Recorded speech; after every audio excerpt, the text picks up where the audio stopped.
There comes a point when the pain grows, so intense that you feel as if you cannot survive even one more day.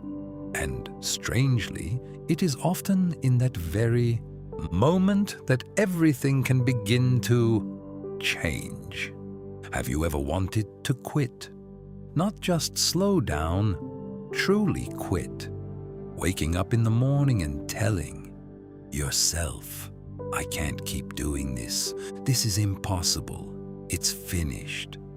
Maybe you are fighting to provide for your family.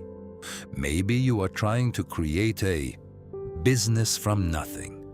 Or maybe you are simply exhausted from trying so hard while seeing no progress. Then a voice inside your mind whispers, let it go. This isn't worth it. You were never meant for this. But today, I want to tell you something that could completely change your life. There is a word in Japan, a word that helped countless people avoid total collapse, an expression that gave people the power to rebuild an entire nation from ruins, a word that turns suffering into meaning. That word is GANBARU. And before you dismiss this as just another Japanese philosophy, wait for a moment. Let me tell you about a young man, an ordinary young man who lived in rural Japan. Shortly after World War II, he had no money. He barely had food. He had no hope. But he possessed something that most people throw away the moment hardship appears. And that single thing changed his entire life. Before I continue this story, please subscribe to the channel, leave a like on this video, and write in the comments below, what is the hardest battle you are facing right now? What is making you think about giving up? I try to read and reply to as many comments as I can. And remember this, you are not alone. Thank you so much for your time. Now let's continue. Chapter 1, Kenji's Story, Japan, 1947. 2 years had passed since the end of World War II. The country was devastated. Completely devastated, entire cities had become rubble. The economy had collapsed, millions had died, and those who survived were starving.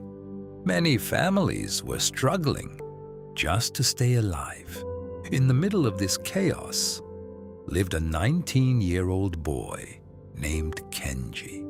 Kenji lived in a tiny village deep in the countryside, far away from major cities, far away from any real help.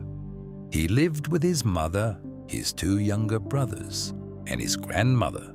His father had died in the war. So what now? Kenji had become the man of the house. But how can you be the man of the house when you have nothing, no food, no money, no connections?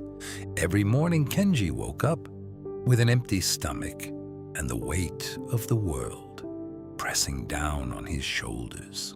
He watched his mother trying to hide her tears. He watched his younger brothers asking for food he could not provide. And the worst part was this: he felt like a failure. I should be able to take care of them, he told himself. But I can't. I'm too weak. Kenji was disciplined. He woke up early. He worked hard in the fields. Whenever extra work appeared, he accepted it immediately. But no matter how hard he pushed himself, it still wasn't enough. Reality was cruel, and hope was slowly fading. Then one day, Kenji reached his limit. It was early morning. The cold was brutal. He went out searching for work at a nearby farm. But when he arrived, the farmer looked at him and said, "I've got nothing for you, boy. I can barely afford to pay. The workers I already have." Kenji walked home with empty hands and a broken heart. He sat down on the dirt floor near the entrance of the house. He stared up at the gray sky and he cried, not the usual tears of sadness. These were tears of defeat, tears of surrender. "I can't do this anymore," he whispered. "I tried. I swear I tried, but I can't. There's no way out." He sat there, lost in despair. And then someone appeared. An older man, simple clothes, rough, calloused hands. He stopped in front of Kenji and asked, "Are you all right, young man?" Kenji quickly wiped his face. "Yes, sir. I'm just tired." The old man smiled. A small smile, the kind of smile that carries years of pain and wisdom. "Tired or defeated?" Kenji said nothing. "Looking for work?" the man asked. "I am," Kenji replied. "But nobody is hiring." "I am." Kenji lifted his head. He looked at the man with a mix of hope and suspicion. "You are hiring? For what kind of work?" "I have a small carpentry shop in the next town. I need someone to help me. I cannot pay very much, but the work is honest, and there will be food." Kenji felt something come alive inside him. A spark, tiny but real. "I'll do it, sir. I'll do anything." The old man reached out his hand. "My name is Teda. You begin tomorrow." The next morning, Kenji arrived early at Teada's workshop. It was a small place, old, simple tools, the smell of wood, silence in the air. Teda was already there, working quietly. "Good morning, Mr. Teda." "Good morning, Kenji. Ready to work?" "Yes, sir." And that was how it began. The first days were painful. Kenji knew nothing about carpentry. His hands bled, his muscles ached, but he never complained. He needed that job. Teda watched everything, quietly, carefully, and after 1 week as they sat drinking plain tea. At the end of the day, Teda said something Kenji would never forget. "Kenji, do you know what GANBARU means?" Kenji shook his head. "No, sir. GANBARU is an old word. It means to endure, to give your very best, to keep going, even when everything looks impossible." Kenji listened, but he still did not fully understand. Teada continued. "After the war, Kenji, many people lost everything.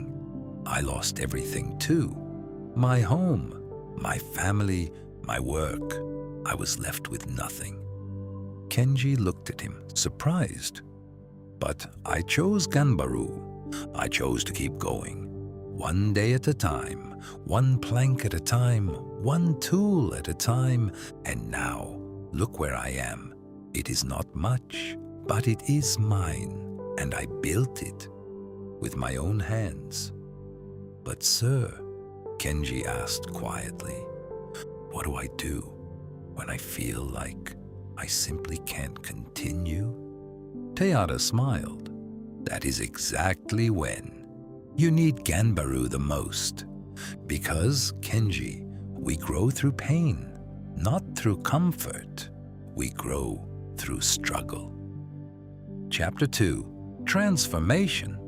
Little by little, Kenji began to understand. It did not happen overnight. It happened gradually, step by step. There were mornings when he woke up exhausted. His hands hurt, his whole body ached, but he remembered GANBARU. There were days when the work felt repetitive, boring, and joyless, but he remembered GANBARU. There were days when he wanted to quit, walk away and go home, but he remembered GANBARU. And do you know what happened? He began improving. His hands stopped bleeding and became calloused. His movements grew more precise. He started understanding wood. He learned to respect the material. He learned to create things with intention. And most importantly, he started believing again. It wasn't blind belief. It was earned belief, built slowly, brick by brick. Day by day, Tida saw all of this and smiled. You are learning, Kenji, and not only carpentry, you are learning about yourself. But then, the real test came. 6 months later, Tida became ill. It wasn't severe, but he needed several weeks of rest. Then he said to Kenji, "The workshop is yours now. Can you handle it?" Kenji felt fear rush back into him. "Mr. Tida, I don't know if I can." "You can. I would never place this responsibility on you if I didn't believe in you." And so Kenji was left alone. Suddenly, he was responsible for orders, customers, quality, everything. The pressure was overwhelming. Then a difficult order arrived. An important client, a large, complex table. Kenji worked day and night. He sweated. He made mistakes. He fixed them, then made mistakes again. One morning, he looked at the nearly finished table and thought, "I'm not going to finish this. I'm going to disappoint Mr. Tida. I'm going to lose this client. I'm going to lose everything." He sat down on the floor, head lowered, and then he remembered. Teada's words returned to him. "It is through pain, Kenji, that we grow." He took a deep breath. He stood up and kept going. Kenji completed the table. It wasn't perfect, but it was honest. It had been built with care, with devotion, with full commitment. With GANBARU, the client arrived to collect the order. He examined the table. He ran his hand across the wood. He checked the structure. Then he smiled. "This is masterful work. Who made this?" Kenji answered shyly, "I did, sir." "You? But you're so young. Congratulations. I'll recommend your work to everyone I know." After the client left, Kenji remained alone in the workshop. And for the second time in his life, he cried. But this time, they were not tears of defeat. They were tears of victory. Teada returned, fully recovered, and saw what Kenji had done. "You did it, kid." "I did it, sir, because of you, because of GANBARU." Teada placed his hand on Kenji's shoulder. "No, not because of me, because of you. I only showed you the path, but you were the one who walked it." As time passed, Kenji started earning more. The workshop grew. He could bring home more food he could give. His mother, his brothers, and his grandmother a better life. He never became rich, but he didn't need wealth because he had gained something far greater than money. He had gained dignity, purpose, and the certainty that no matter what came, he could face it because he had GANBARU. Chapter 3. The Science Behind GANBARU. Now you may be thinking, that's a great story, but does it actually work in real life? Yes, and science supports it. According to researchers, the ability to keep moving forward, despite hardship, is directly connected to what we call a growth mindset. People with this mindset believe their abilities can improve through effort, practice, and repetition. And do you know what happens because of that? They overcome challenges that others believe are impossible. A neuroscientist with years of experience explained in a recent study, when we face adversity and choose to continue, our brains build new neural pathways. We literally become mentally stronger. In other words, pain is not the end. Pain is the beginning of transformation. But there is an important detail. Not every type of persistence works. Some people persist in the wrong way. They keep smashing their heads against a wall without changing strategy. Then they become frustrated. GANBARU is not stubbornness. It is resilience. It is adaptability. It means moving forward. Yes, but with wisdom. And it means never forgetting your reason why. Chapter 4. Your GANBARU moment. Now, I want you to think about your own life. What are you fighting? Right now, maybe you are trying to support your family. Maybe you are building a business. Maybe you are studying to change careers. Or maybe you are simply trying to survive. And it is hard. I know. There are days when you wake up thinking, I can't do this anymore. There are days when the numbers don't make sense. Days when results don't come. Days when nobody believes in you and you want to give up. But I want you to remember Kenji, a 19-year-old boy in post-war Japan who had nothing, absolutely nothing, yet he refused to quit because he understood one powerful truth: pain is part of the process. There is no growth. Without pain, there is no transformation. Without struggle. And once you accept that, once you stop running from pain and start using it as fuel, everything changes.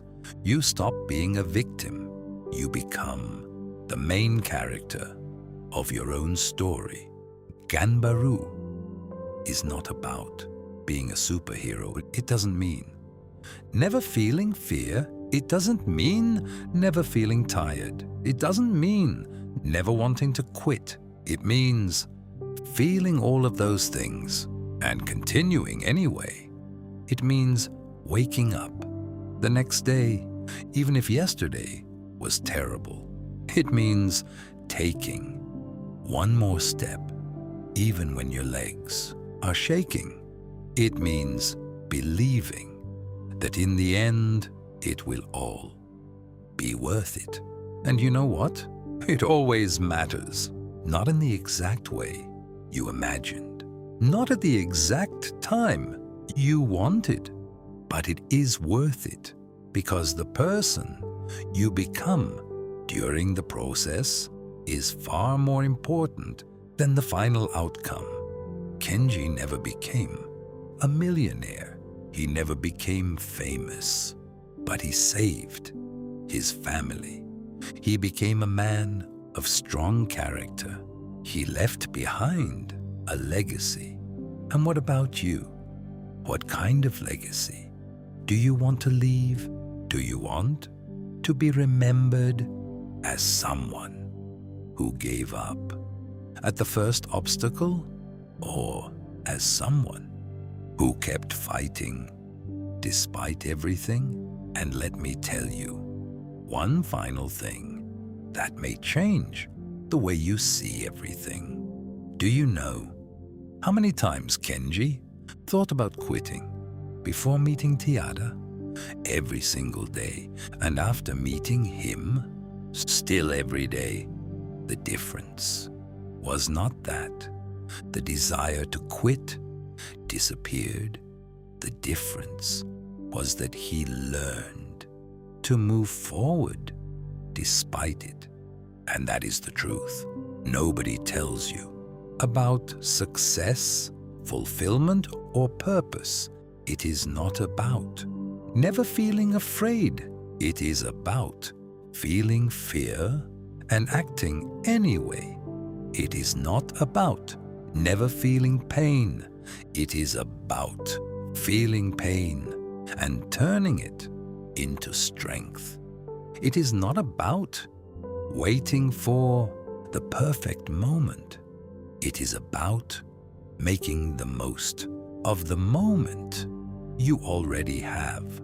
So when you reach your limit, when everything feels impossible, when it feels like you cannot survive another day, remember GANBARU, remember Kenji, a simple boy who had nothing, but he possessed something no one could ever take away. The choice not to give up, and that choice changed everything. Your life can change too. Not tomorrow, not next week, but it will change if you choose GANBARU, if you choose to keep going, if you choose to use pain to your advantage. Because in the end, what matters is not how many times you fall. What matters is how many times you rise again. If this video touched you in any way, I invite you to subscribe to the channel because I will continue doing my best to bring you valuable content. I also invite you to leave a like and write a comment below. GANBARU, just one word, because the moment you write it, you make a promise to yourself, a promise to never give up. And I have one more invitation. If you also enjoy content about psychology and philosophy, I invite you to check out my new channel. I will leave the link in the video description. If you watched all the way to here, thank you very much for your attention. See you in the next video. And remember, your story is still being written and it won't end with giving up.